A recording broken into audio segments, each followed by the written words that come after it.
mais quel bonheur mes assassins de vous retrouver pour une nouvelle vidéo et pour le tout premier épisode du top et flop, voilà, de ce Naples Paris Saint-Germain. D'abord, je t'ai manqué, hein, je sais, ça fait un mois que j'ai pas sorti de vidéo, ok d'accord, c'est bon, j'étais en plein programme Wolf, la vidéo elle arrive, vous inquiétez pas, dans les prochains jours, mais pour ça il faut me péter la barre de like, voilà, et donc du coup, on va parler de ce match.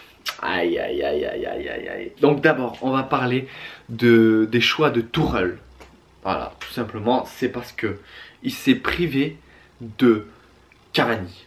Cavani fait son retour à Naples dans son ancien club où le public attendait que lui et il l'a pas fait jouer parce que je pense que il n'était pas prêt parce qu'il revient d'une blessure, donc voilà, je pense qu'il n'était pas au niveau. Il avait que 30 minutes dans les jambes, donc il l'a fait rentrer.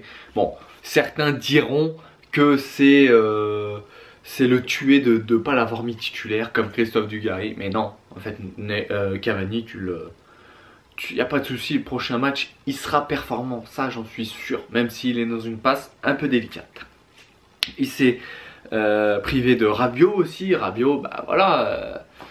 Rabiot arrive pas en retard à la causerie du coach et quand tu rentres, mets un peu plus d'entrain et tu seras titulaire. Voilà, Draxler il a fait son match. C'était pas exceptionnel mais il a fait son match. Voilà. Kimpembe aussi. Eh ouais, Kimpembe.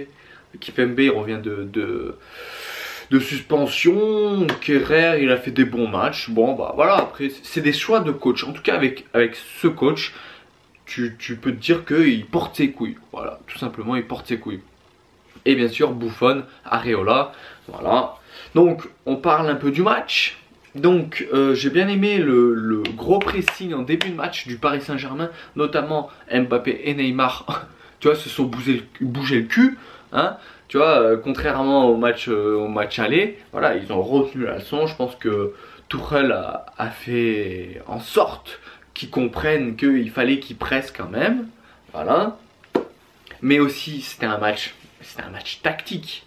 C'était un match tactique, hein, avec deux équipes qui voulaient conserver le ballon, hein, qui voulaient se rassurer un peu, voilà, deux équipes bien organisées, mais ça ne peut pas empêcher première mi-temps d'avoir des actions, pas des grosses actions, mais notamment Mbappé a une frappe pied gauche, Meunier sur la talonnade de Neymar, il pouvait l'enrouler du gauche ou frapper, non je sais pas ce qu'il a fait là, j'ai pas trop compris. Bien sûr il y a le but de Bernat, hein, notamment le but de Bernat, la passe de Neymar pour Mbappé elle est magnifique, Mbappé temporise, tac tac tac, un petit crochet, il la met pour Bernat qui contrôle et qui se jette et qui marque, voilà. Non, c'était pas mal. Et Naples a juste une action par Insigne, contrée par Thiago Silva, voilà, en toute fin de mi-temps.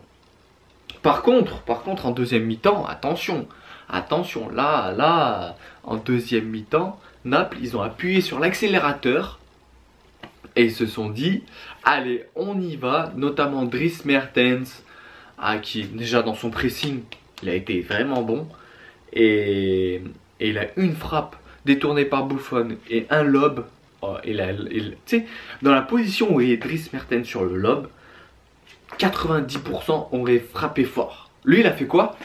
Hop là, petit lob. C'est très très intelligent de sa part. Franchement, très très intelligent de sa part. Voilà. Après, bah voilà, forcément, il y a eu la boulette de Thiago Silva, on en reparlera. Hein. Mais dans l'ensemble, c'était un bon match du Paris Saint-Germain.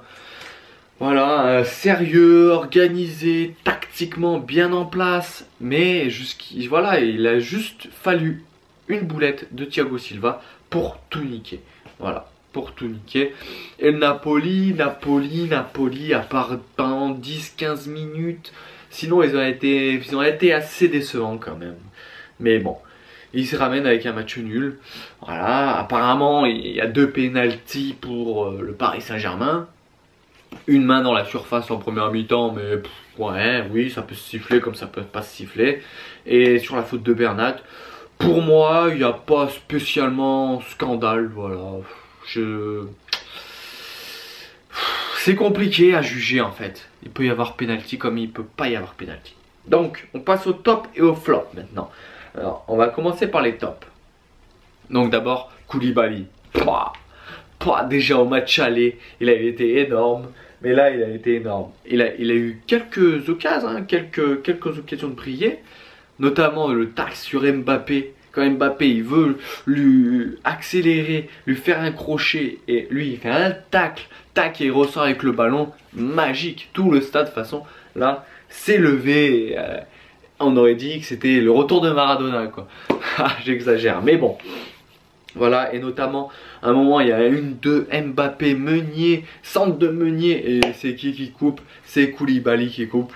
Et même des fois il se projette. J'ai vu que des fois il pouvait se projeter en avant, voilà, il demandait des ballons, même il râlait après ses partenaires parce qu'il n'avait pas touché le ballon. Voilà. Donc Koulibaly très bon.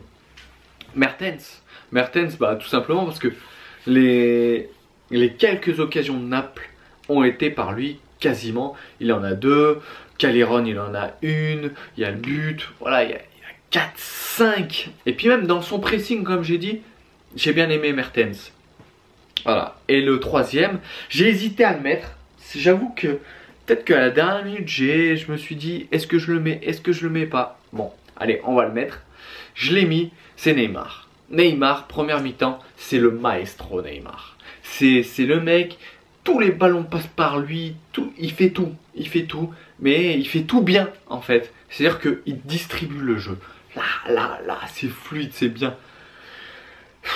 Et en deuxième mi-temps, et ben c'est pas ça. Voilà. En deuxième mi-temps, c'était le Neymar qu'on n'aime pas. En fait, le Neymar qui garde le ballon, qui essaye de dribbler tout le monde, qui quand il perd le ballon, il se replace pas. Voilà, c'est le Neymar qu'on n'aime pas.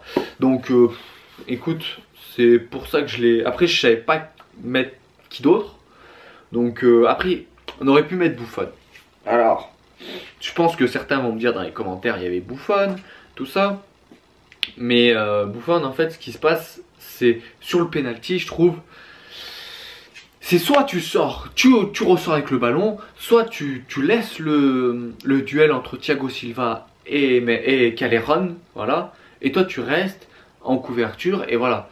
Donc c'est pour ça. En fait, on passe rien à Areola, donc moi j'ai rien envie de passer à Buffon.